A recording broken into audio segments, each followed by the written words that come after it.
Hello, everyone. This is Why Wait Till Sunday. We've had a small break during the summer, kind of getting some great content in season ready for you guys. But after a couple vacations and just kind of needed a little bit of time to think to myself, we are back. We're going to keep trying to do at least one a week now. And then in season, obviously, we're going to do the DFS slates. We got tons of stuff prepared for you.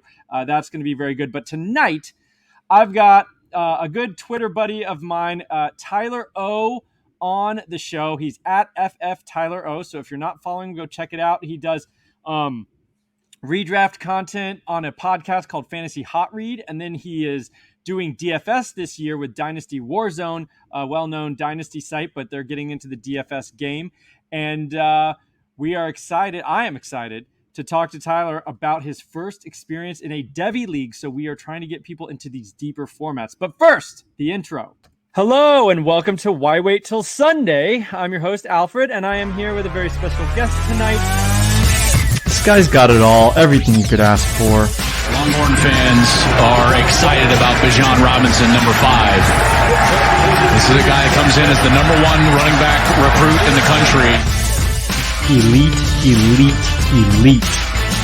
Back to the ground with Robinson, who spins and then tries to bounce it. A stiff arm, another one as he rides it, keeps his balance. They're going to say step down. He's got tremendous upside. By Stevenson, a little bit of pressure as he launches it downfield. Touchdown, Sooners, the breakout freshman, Marvin Mims.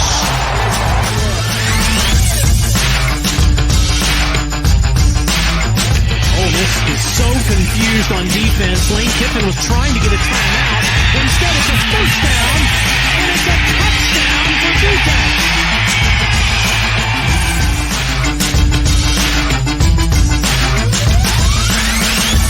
He's my play of the week. Smash potential here. That's what I'm saying. The royalty of college football is in assembly at the Rose Bowl 2006.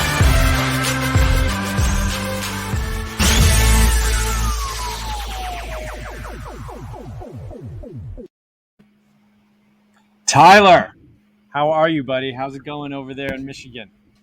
Things are good. Things are good, man. Just gearing up for the NFL season.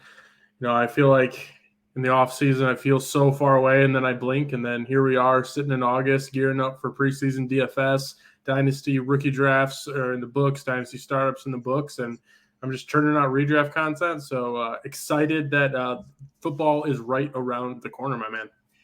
You're totally right about that. I mean, in February, March, it feels like forever away. And then it all of a sudden, you blink and all of a sudden it's like, oh my, this is it. Hall of Fame game tomorrow. And then every week preseason. And then, it is going to be here before we know it. And of course, the college season starts even 10 days or so before. And now they're doing like a week 0 thing with like 6 games in late August. I mean, we're like 3 weeks away from that. So, it's here, and I think we're going to have a better season this year overall for vast number of reasons, but it's looking like we might have like routine schedules, no cancellations, no postponements, none of these like give your league commissioner your alternate in case some game doesn't play, all that crap that happened last year. So I am excited as well.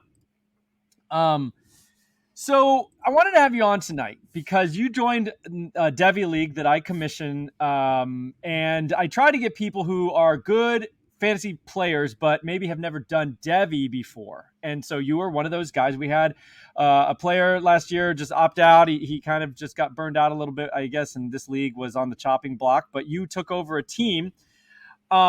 Really happy that you jumped in there.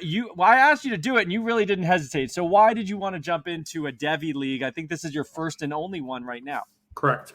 So I've been a redraft player for, I think this year is actually for more years than I haven't been a redraft player. So, I mean, this is years, I think 16. So it's always been something that I've been interested in. And then I've been diving into the Dynasty. I think this is my 5th year playing Dynasty football. And like every year I've been doing the Dynasty game, I get a little bit deeper into it, right? I start understanding it a bit more. I start diving deeper into the rookies. And I think these last 2 years at least, I've really been diving deep into like understanding like, all right, the rookie draft's coming up. I'm tired of just like, listening to a podcast or reading an article and then making my picks from there. It's not that those articles or those podcasts, always steer me wrong, but like, as somebody who likes to craft my process, I wanted to put it in my own hands. So I started to actually like scout these players, look at the analytics, watch a little bit of film. I'm not much of a film guy as some other people, but I still, like to take a look at it. So as I started doing that naturally, I became a little bit more interested in these players at the collegiate level, particularly those who have declared for the draft, obviously. But with that, starts to develop an interest in college football.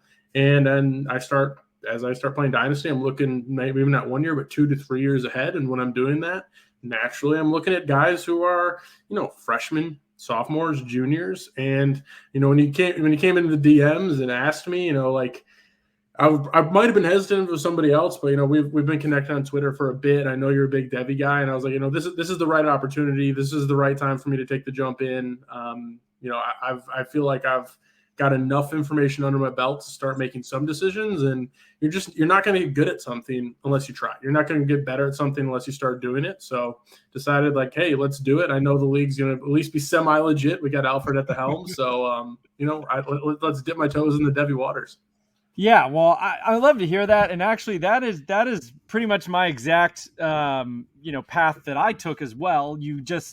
I started Dynasty, and basically we waited like most novices until April to read a couple of articles and make some lists of rookies, and then all of a sudden, it's almost exactly like you did, where it's like, if I'm going to be good at this, I need to own my process. So you start doing that naturally. Then you're like interested in, and a big thing that I think of, and one reason why I say like Dynasty is just, there's a hop, skip, not even a hop, skip, and a jump, a hop and a skip away from devy, because you really need to know 2 or 3 years down the line, because if someone comes offering you a 2023 first round pick, you don't want to just be like, oh, whatever, it's a 2 years away pick, who cares? Like, you want to have some idea of, is that class stacked or is that class not stacked? And we have a nice these last couple of years, 2020 had tons of running backs, right? Mm-hmm. We had like 5 great running backs, and RIP Cam Akers, but he was going to, be one of those 5. And we still have 4 other guys we love. Then this year was weak at running back pretty much. If Javonte Williams hadn't jumped in there and been a legit guy, you'd have barely 2 running backs and the rest nothing. Mm-hmm. And then again, 2022 is going to probably be weak. 2023 is looking already like it's chock full. So it helps you get a sense of future picks, what they're really worth, instead of just treating them like a commodity that you don't know the value of, which I think a lot of people actually do in Dynasty, where they're just like, oh, I'll throw in a future pick because whatever. Mm-hmm. But some classes you can tell years away, like this is going to be a chock full class. So I definitely think it lends itself to, if you want to be a good Dynasty player, you're basically kind of a devy player anyway. You just don't get to pick those players, even though you should know about them.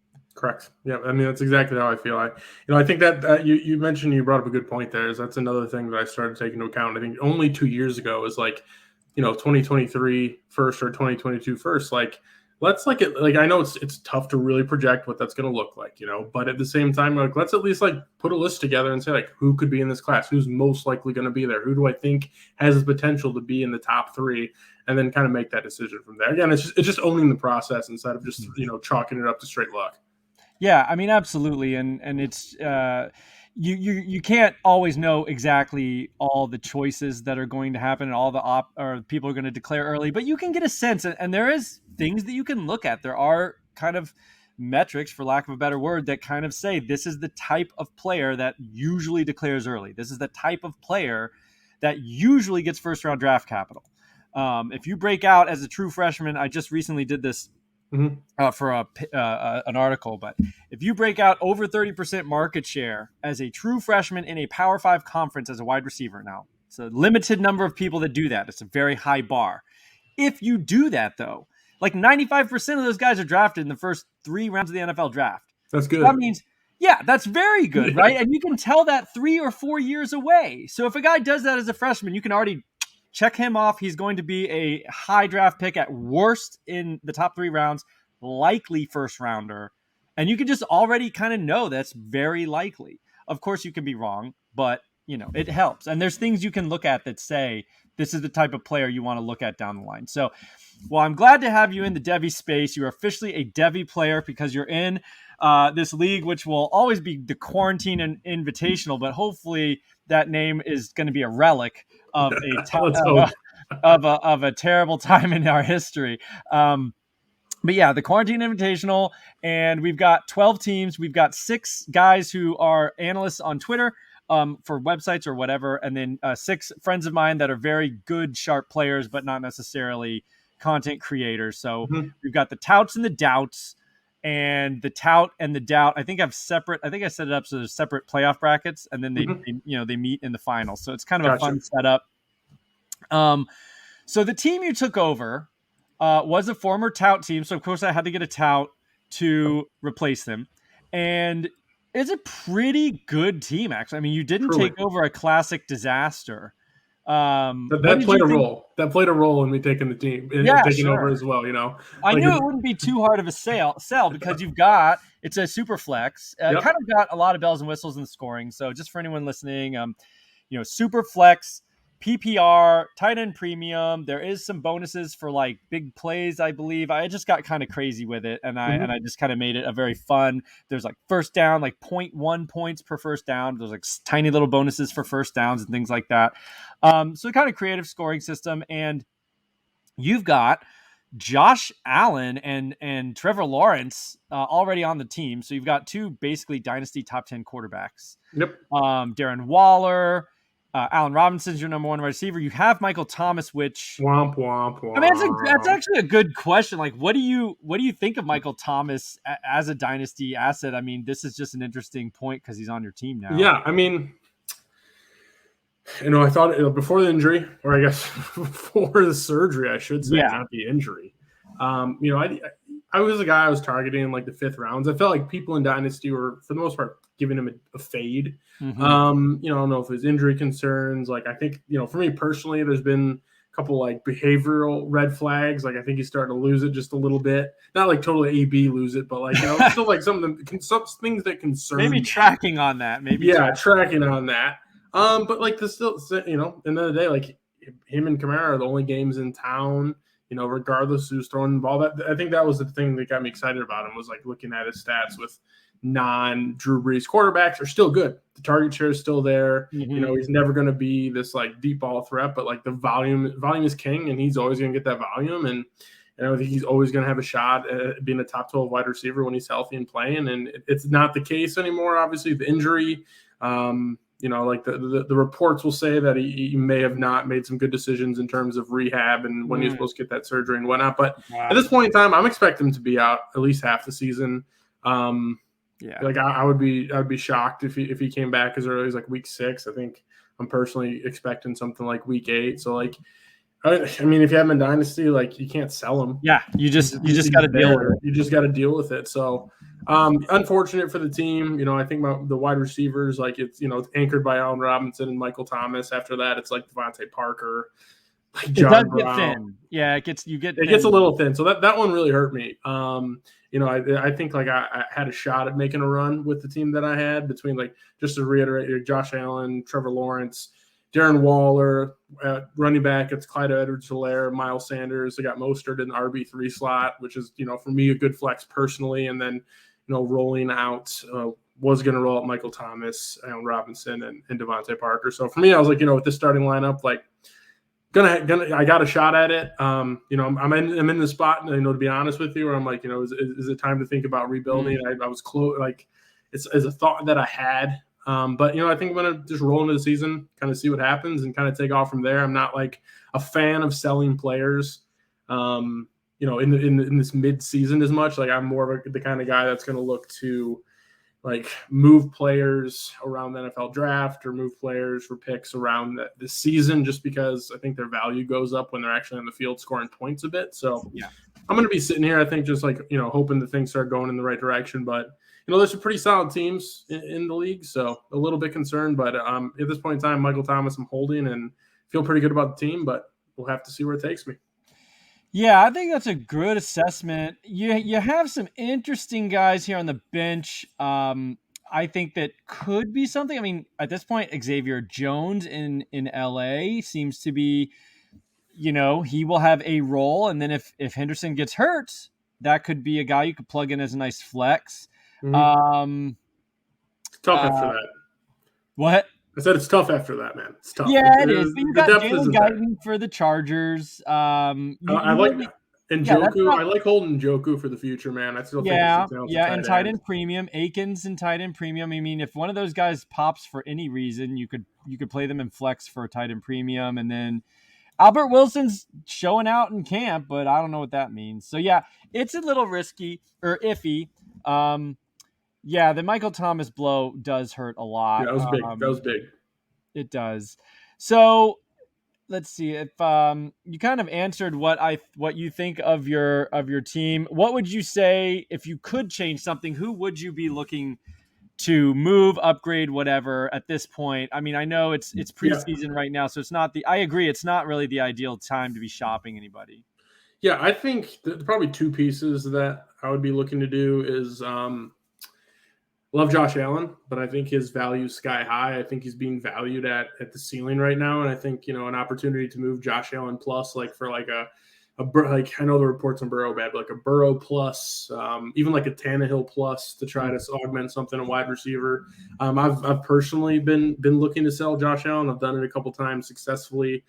Just we like quarterbacks. We talk about quarterbacks, but at the end of the day, we're awful at projecting them. And I think that, Josh Allen being valued at like the QB2 overall, like it seems to be the consensus. I'm like, could he finish there? Absolutely. But like if he also finishes like the QB5 or 6 or something, I wouldn't be entirely shocked. I mean, I would move him for Dak plus, feel good about that. I think that's a great point. And you actually, I mean, you could definitely move him for a quarterback. I would get a quarterback in return, but you've got Darnold. I mean, it's not like you're without a quarterback. I just traded for Darnold. I don't know if you saw that, but I had I believe the 103 in the startup, and it was Javonte Williams. And I essentially traded Javonte Williams for Sam Darnold straight up. Wow. I think some people might take that as a little bit hot. But I guess I'm not the biggest Javonte Williams believer. I think he kind of got pushed into that Etienne and yeah, I mean, there's nobody else. Yeah, there's no one there. Yeah. Yeah, and like I don't think he's a bad back, and I think in the right situation he could succeed. And I would argue that he's in a good situation. But one thing that I have always held on to in terms of dynasty, kind of theory is that quarterbacks are currency, man. And I know that Darnold has some red flags, obviously, but it seems like to put it to be short, to be brief about it, is everyone gets the Adam Gase pass. Right. And why can't it's a pattern. Why can't we at least give a shot on Darnold? Like he hasn't been great. I get it. But at the same time, I think he went to a good system. I think them already picking up his 2022 option was a good thing for me to see. The weapons are there. If he doesn't succeed there, that's fine. But let's say Darnold does succeed on the Panthers and he plays, seven. I keep saying this. If he plays 17 games, yeah.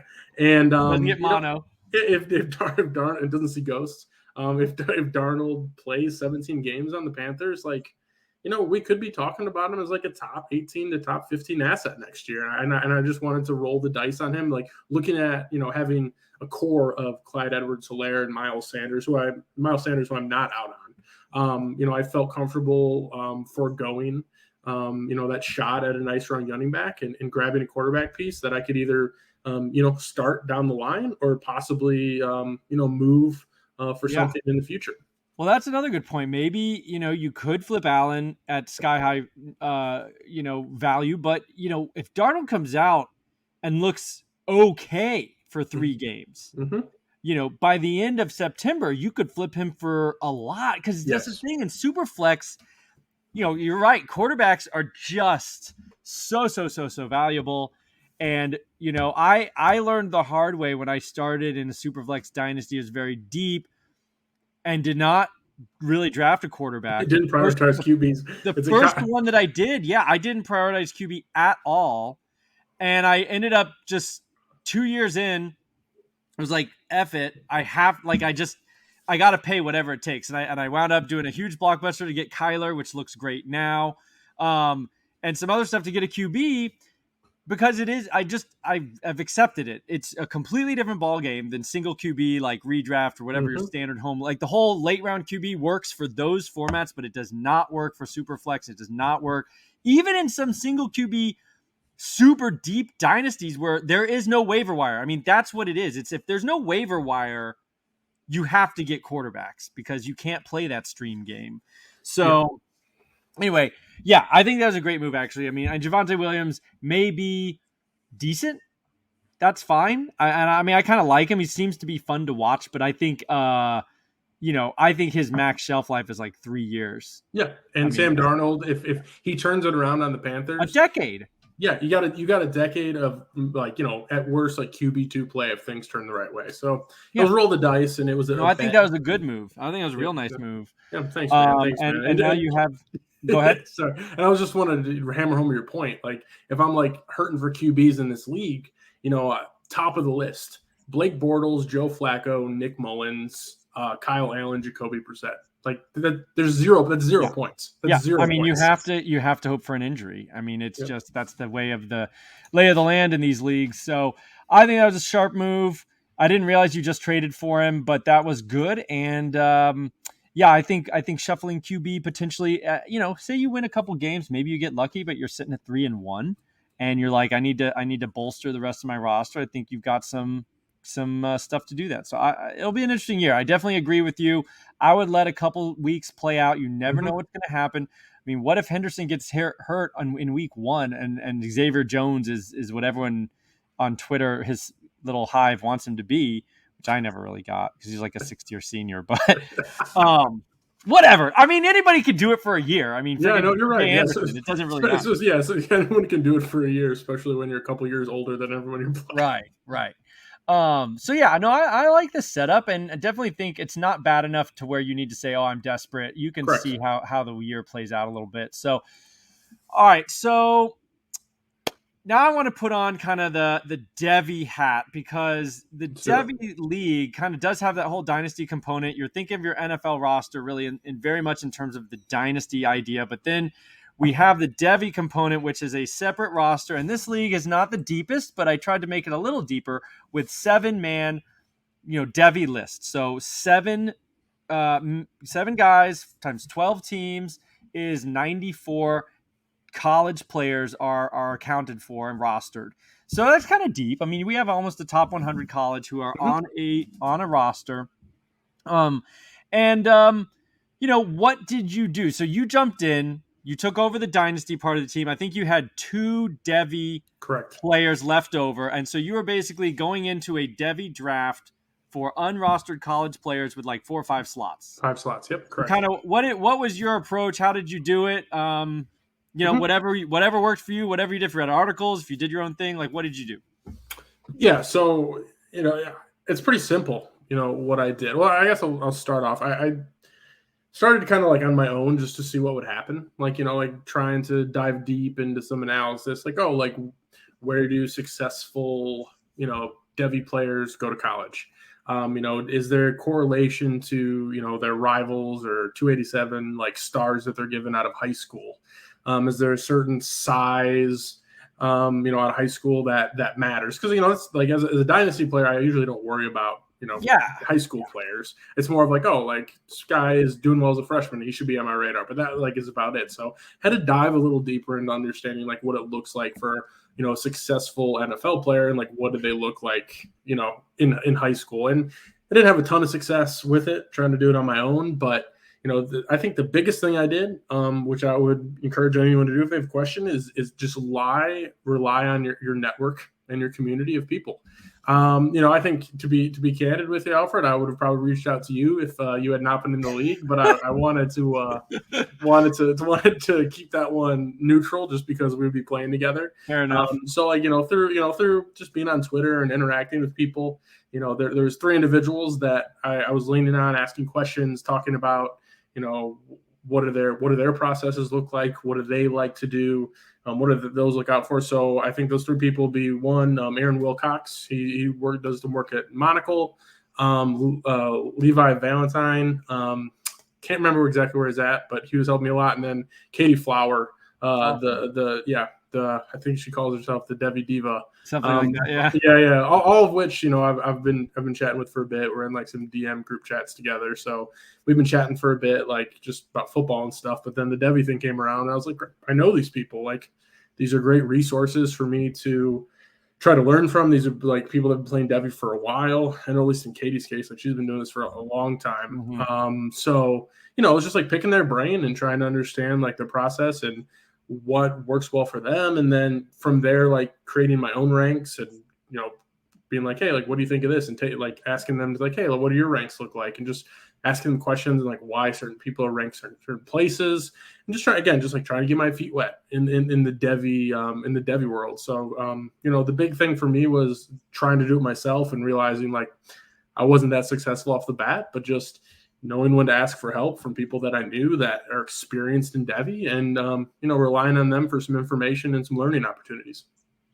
That's a great point. And anyone who's listening who hasn't gotten into that just yet, I would absolutely say that, you just send out a tweet that says, oh, I'm curious about Devy. People will retweet you and tag other people. And, we're all really excited, especially when someone's trying a format for the first time. So you will absolutely get a lot of people excited to help you out, just like you did, Tyler.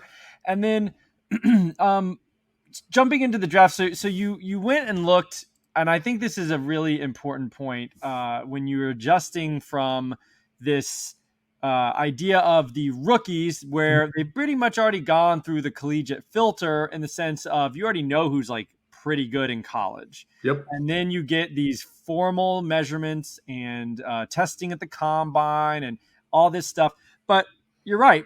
If you're trying to look at a player before that point, where do you go? And, looking at stars and recruiting ranking and stuff, I think you can think about it in terms of buckets. I wouldn't say the exact rank list. Like the number one wide receiver may not even end up in the NFL. A lot of times, because there's so much happens, and you put a kid in the meat grinder of the college everything, whether it's increase in competition, just balancing the whole work-life balance between, being an athlete and all that stuff. You just don't know how people are going to respond, even if they have all the athletic ability. But there are certain things, but I would say like a 4-star in general, I would pick guys you like in the 4-star range, because it, like the exact order of those 4 stars probably doesn't matter as much, but as a group, that's a pool of players you want to. It's a box you check. It's like, exactly. Are you a 4-star? Are you a 5-star? Like that. Exactly. That works out. Yeah, because like it's. I kind of start. I when I like evaluate, let's say like wide receivers, for example, for my dynasty leagues. Like it's. I try to keep it simple. It's like, do you check X box, or do you have the draft capital? Check yes or no. Do you have like the breakout age? Yes or no? Like, do you have like the speed score or the size? Do you have an early declare? Like, these are just like boxes that I check to try to understand. Like, every time I check a box, I don't even hypothetically. Like every time I check a box, like their odds of being a producer in the NFL go up. Absolutely. So it's kind of like finding those boxes for Devy players, and trying to understand that at a much lower level. Still something I'm still working out, Alfred. So maybe any tips would be helpful. But I think like that, to me, that's kind of like how I look at it, because I can spend all the time in the world like just trying to detail all the little pieces of data and put pieces together. But I've always found for myself, just like having these boxes of things you need to check to be successful at the NFL level has always been just a simple way of me trying to understand who's good and who's not. Yeah, no, that's exactly what I do. And I think about it in the same way. Every box that gets checked is a small incremental higher likelihood this guy's in a profile of player that is successful, and so I'm gonna favor that player. That's really all it is. One little tip that I would say that we all do these deep leagues, right? And I think there's an innate desire to be the first on a guy, or like the super sleeper. Everyone wants the first tweet out. Yes.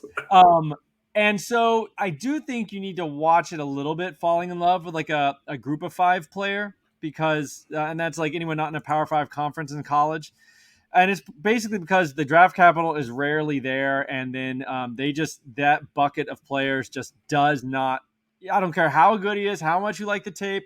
It happens. It happens occasionally, Mhm. but by and large, maybe pick your shots there. But I would not get too carried away loving Western Michigan guys and UTEP guys and all these smaller schools. The next Antonio Brown, I swear to God. That's the thing. I mean, It's not happening again. They want to it's find not that happening again. exactly. That's the unicorn of all unicorns. I mean, he's the kind of guy that like validates the whole early breakout. So if a guy breaks out as a freshman, I mean, definitely keep him on your list. But he still didn't have draft capital. I mean, he went in the 6th round. Like, no one knew what he was going to be. Yeah. So I would just say, as an overarching thing, once you get into that college, when you're ranking college guys 2-3 years away, like, just kind of stick to the Power 5. If you do that, you're going to be really more right than you're wrong. Then as you get kind of more advanced, you can maybe stick your neck out for some of those G5 guys that you really believe in for whatever. You got a couple years of data, even, like when you got if they tear it up as a freshman or a sophomore, then you're like, oh, like maybe it's time to start paying attention to what's happening. Yeah. Anyway, well, that's great, and I'm super glad that you're in this world now. So, let's see. Did you like getting into all that? Was it like exciting? Was it overwhelming? Was it too many players? I mean, how did you feel about that? I'd be lying to you if I didn't say it was a little overwhelming. Just because it's like, I spend all this time, familiarizing myself with all the NFL players, and then at the same time familiarizing myself with like players who are likely about to be in the 2022 draft, and then like having to go beyond that and learn all these other names. It is a bit overwhelming, but at the same time, like, the pressure's low. Like, it's not like this is like a crazy high stakes league.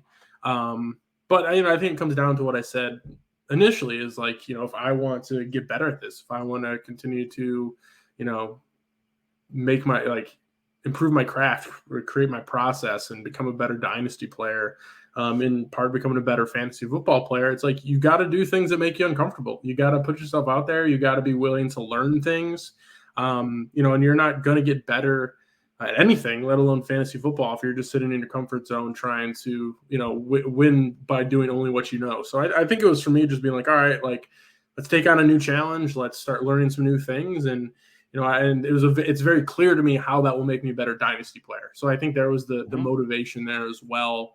And it was also that time of year where like it was slow. Like, I think we did this Caught around, you at the right time. Yeah, it caught me at the right time. Like, it was like after the NFL draft, I think, or like somewhere around there. So it was like just when like, maybe I'm doing like one slow dynasty startup, or like, maybe a rookie draft is going on. So like I got time to do it, so, it was a good time. And, for me, it was just about like the challenge and trying to grow as a fantasy player. Well, I love that. We're glad to have you. That's a great attitude to have. And I will say this, the first time you do it, it's kind of there's a big learning curve. There's all this new groups of players that you kind of got to familiarize yourself with. However, you'll see next year that it gets a little easier because now you're like really familiar with everybody. You're not going to have to work as hard as the rookies because you're already going to know them from the 2022 guys you did this year and things like that. So the first time you kind of get over that hump and learn all these new players, but then after that, it becomes a little easier. You'll focus more on freshmen because you'll have a decent idea of the guys who already played and things like that. So it will get easier. You just did the hardest. You did the biggest bump, the biggest speed bump basically this year. Yeah. Now, I will say you had some wonderful, counselors, if you will, Thank for you. your devy draft. You took some guys I really wanted. It was a good draft, I thought, and I was very impressed, especially when you basically self-described like I'm going to blow this, and then every pick I was like, that's who I would have taken. I might have just been playing. I might have been playing coy with you there, Alfred. Yeah. I mean, that's good. You played possum. So your first pick was, I think, the third in line. Correct, you had correct. the third pick, and you went Trevion Henderson, which honestly, I have to say, was super impressive to me because I was like, I did not expect you to go freshman. Yep. Well, I knew who he was. But I think he's just that good, man. Like, I think he's that good too. Yeah, and you're in Big Ten country, so you've probably heard the name and everything. Oh yeah, that's exactly that. it. He was like somebody that I knew without, like, when I looked at this list before I'd done any research, like I'm like, oh, that's that stud. at He Ohio is a State. stud. Yeah, that's the He's Ohio State awesome. stud. And like I said, I'm in Ann Arbor, Michigan. Very aware of. I'm not a Michigan fan, so don't come at me there. But like, I'm very aware of Ohio State football. So like, Trey Van Henderson's a guy that I've known about, and it's just like and he's one of those guys like, well, about to watch him absolutely mow over Michigan for the next at least 2 years here. Like, Yeah. so I mean, yeah, I mean, he's a stud, man. I think he was a no-brainer pick for me there. I don't think that was like a necessarily like, oh, like I dug deep and found him. It was just kind No, of like, I oh, mean, it trade wasn't him. even a reach. Like, that's literally exactly where I would have slotted him behind Gibbs and whoever went second, which was, Boutte. I think you could interchange Boutte I, and I was Henderson. I was afraid Henderson was going to go to 2. I really Yeah, was. no, I think he would. I thought about him at 1. I mean, I considered him, but I was like, well, at least I have a little more info on Gibbs, and I really like Gibbs. But yeah, I mean, I just honestly, I thought that a first-time player would not jump to a freshman. Like, you'd be like, well, that's too far out or something like that. But that was the right move. You did the right thing, and I was like, okay, he came to play. Like, watching the draft unfold, I'm like, oh, Tyler's not going to be a pushover. No, man, I'm here, man. I'm here. You're here. So then we wrap back around, and you went Marvin Mims, one of my personal favorites. But what did you hear about Mims that you liked, or what did you learn on your own?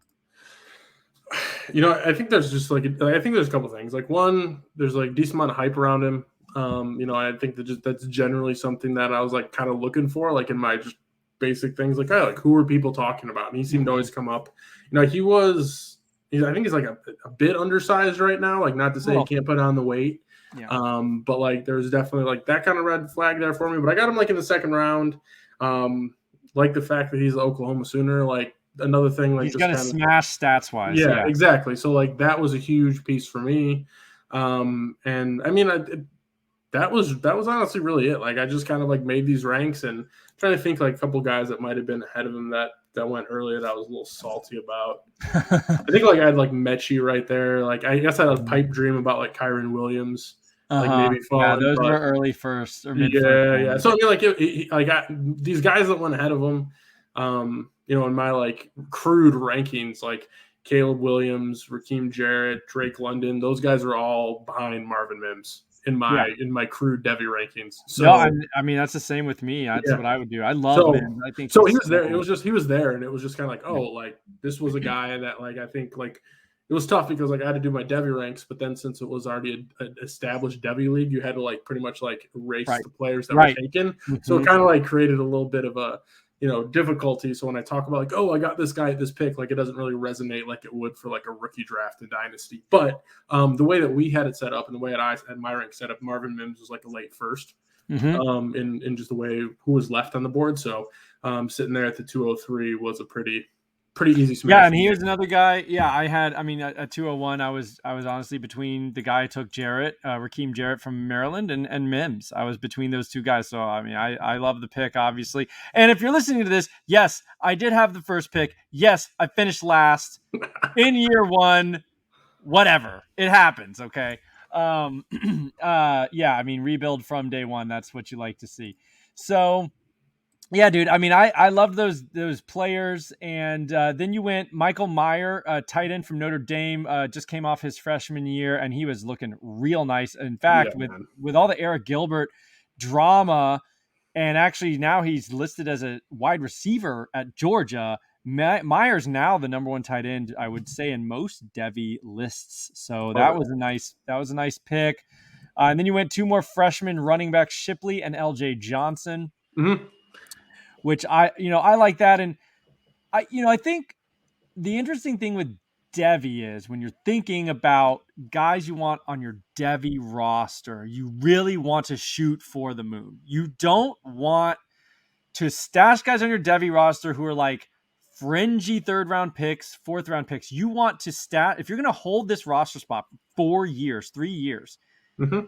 You want this guy to have potential to be like 1st round running back, which there's a few. There's 1 or 2 a year. I mean, there's not many, but that's the kind of guy you want to be. So I agree, and I applaud you for digging deeper, because what I think you need to do in devy, this is kind of how I play. Everyone's got their own strategy, but you want to tier these guys out for like uber upside and basically then stack them for classes.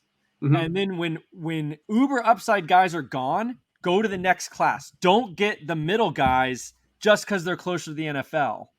Is I like that. how I think. So if Yep. the uber guys are gone in for the incoming juniors and the sophomores are gone, dig into the freshmen. Just like Yep. go. There's no sense in getting like a half-ass pick of a maybe third round pick in the NFL draft. Yeah. You want, so I agree with you. We go deeper. Just go to the next class and get the best guy in the next class. Yeah, I mean, you make me sound way smarter than I am, Alfred, but I appreciate it. So, I mean, like the reason I went with Will Shipley and LJ Johnson, again, like they're going to sit there for a while, but like it was just like they were graded extremely high, like graded highly. Like I watched tape. Obviously, they're in college. I mean, they're high school, so they tore it up, and like it was just like the schools they were going to. Like if Will Shipley gets the starting role as a sophomore, like doesn't get injured, Clemson. like. Yeah, he's good. He's at Clemson. He's gonna get drafted. He's gonna be a day one, maybe day two. Probably I shouldn't say day one. He's gonna be a day one or day two pick. LJ Johnson, I felt the same way about. Like, I mean, where's he at again? It's Texas A&M, I believe. Yeah. Like same thing there. It's like if he ends up taking this role at some point in time, like those are schools where running backs got a shot. So I mean.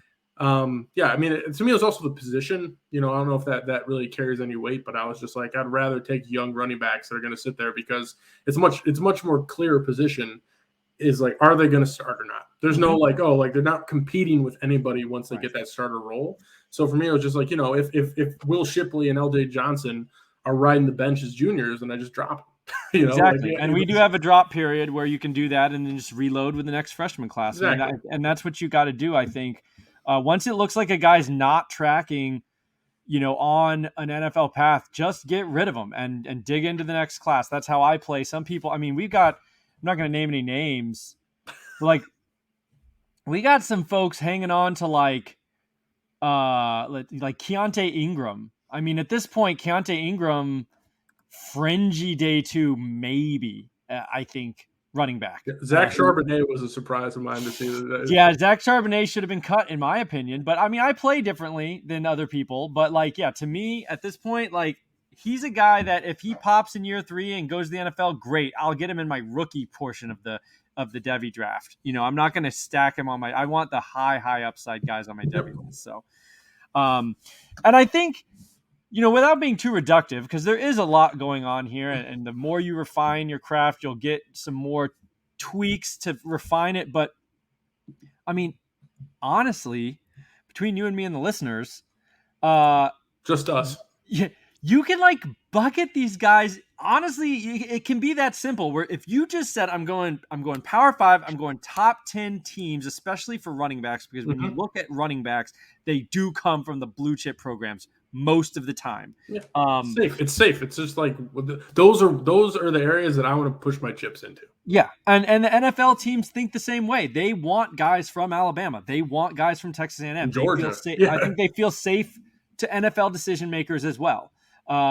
And so those are the guys that get draft capital. It really does get simple. And if you're really, if you're in the 7th round of a devy draft, or maybe you're in a deeper one, and certainly when you start getting into the campus to Canton, where you've got a 45-man college roster, which one day you're going to join one of those leagues. But I shouldn't say never. I shouldn't say never at this point in time, because here I am talking about devy, and not something I thought I would have done 2 years ago. Well, no, I mean, yeah, we do. I'm, obviously started the Campus Canton website. And the first time I was invited to a Campus Canton League, I declined. I said, that's too much. I can't do it. And that's me. And now I'm obviously all in. But you're the Campus Canton man now. It was too overwhelming for me the very first time someone mentioned it. So it does take some getting used to. But anyway, the point I was trying to make is you can narrow it down and just be like, look, I'm just going to take the Georgia running backs. You can do that, and it wouldn't be a bad idea. So sometimes sometimes you can limit it down to certain schools, certain position groups, and just stack a couple. I have a couple of rosters where I took 2 or 3 Georgia receivers, because with Pickens out this year, someone's going to pop from them. And then they're going to pop for Georgia at a young age. And now all of a sudden you're tracking. So you got to think, I think, a little more in terms of what kind of model projects, a guy at a Power 5 school who can produce early. Let me get a bunch of those, and whichever one pops, then I'm going to push my chips in for that guy. Yeah, I mean, like it's just like you look at the players that I drafted: Ohio State, Oklahoma, Texas A&M, Clemson, Notre Dame tight end. Yeah. Like there was no like crazy process for me, but it was just kind of like It sounds these. simple, but like Yeah, that is a good process, honestly, because I think to play in leagues this deep, you do have to, at least how I do, I hold a little loosely like my ability. I am not Lance Zierlein at NFL.com. I have to say, like, I'm gonna be wrong a lot, so I'm gonna try and put all, like you said, put all my chips on the guys who hit more likely. And even that is an edge over other people. I mean, everyone's got their own process, but I think that's not a bad idea to do stuff like that because you don't know. These yeah, are 18-year-old kids. Like, I don't know. yeah. I This mean, high we school have tape no looks idea. good. And that's the thing is like it's so funny you say that because like I just had this similar conversation about players getting drafted in the NFL. And I'm like, we don't know. We don't know for sure. Like we like to pretend. Like obviously, it's a little bit easier to project. When you're talking about juniors going in the NFL Mhm. opposed to 18-year-old kids. But it's like we just don't know. It's like we are playing a game where we are trying to fill in the missing pieces that don't exist, and making our best educated guess. And we all have our own way to make that educated guess, and that's really all there is to it, man. Yeah. Well, I mean, look at Tamarion Terry. He's a great example. Like last year at this, like literally 12 months ago, people were like, this guy's the next Calvin Johnson. He's the next DK Metcalf. Like he's huge, he's tall, he's fast. He did all this. He did have like a breakout age that was pretty decent at FSU. Then COVID, weird season. FSU was awful. Did not get drafted in the NFL. He was an undrafted free agent. Then he had some, I think, off the field issues that obviously nobody knew about until it happened. And then he was like cut. He's not even on a team. And Yeah. like a year ago, he was a second round devy pick. Like people thought he was going to be incredible, smart people, and you just don't know. So anyway, we've beat that into the ground. The point is clear. Yeah. So yeah, we can kind of wrap it up now. But what I would think one other question would be: do you have anything that you would say like that you learned in this process, or how are you going to use this devy information for your dynasty leagues? Even because we all play in all different shapes and sizes of leagues. So how are you going to use some of this to inform your dynasty decisions? I think it's a great question, but I think it's just more so being aware of like some of those like finer things we talked about, like, and something I just learned from you on this podcast is like, the freshman market share. But like, because other things that I'd always been looking at, just like breakout age, declares and stuff like that. But like now I'm going to be like on top of it more than I ever was. Like I was looking at it retroactively a lot of times as a dynasty player, like going back to look at like, oh, this is what happened. But like now it's something I'm going to be tracking as it happens, because now I'm invested, man. Like these guys are on my teams. Like I'm going to be flipping on some college football to watch Travion Henderson play. Like I'm excited to watch Marvin Mims catch touchdowns. Like not expecting to see like Will Shipley or LJ Johnson this year, but hopefully next year, and it's just like, I think that there's something to it where it's just, I'm excited to follow these guys at a much deeper level. And I think, just to reiterate, it's like follow their trajectory as it happens, opposed to like going back and doing it. And then something we talked about before, but just, being sharper about my future picks in dynasty and trying to understand like who those players could be, instead of just like taking shots into the dark. I mean, I think that'd be the simple kind of high level way of looking at it for me. Yeah, no, I agree with all that. And I love that you're going to, get into a little more Saturday. That's the name of this podcast. Why wait till Sunday? There's so much good stuff happening on Saturday. So I love that you're going to be following. And I know I'm going to certainly take into account all the things you're going to say on the DFS stuff for Dynasty Warzone. Appreciate it. We will share information from what we do here for college football DFS. Hopefully you'll throw some lineups together. I think we are going to do some free roll tournaments for college to get people, they don't have to put up any money, but I want to have a tournament, and the winner is going to get, I've got actually a subscription to the Home Field Apparel shirts. And so I'm going to give a random Home Field shirt that, I've got like, I'm getting one a week because you get a deal or whatever. But I'm not Nice. wearing them. I'm saving them for the prizes. So Nice. these are not used shirts. I've got a whole Alfred's stack. raffling out. Yeah, no, shirts. I've got a whole stack in my closet. My wife's like, "What are all these shirts?" I'm like, "It's a prize thing for DFS. Don't worry about it." Don't worry about it. She's like, They'll leave. "Okay." They'll leave eventually. I promise. Yeah, I'll get them out of here during the season. But yeah, so no, we're gonna do some of that, some college DFS, of course. And thanks for coming on, man. If you're not already following me, he's at TylerO on Twitter, and just a awesome guy. You can probably tell by the conversation, but super down to earth, really fun to talk to, really nice guy, I would say, which is a little hard to find on Twitter sometimes.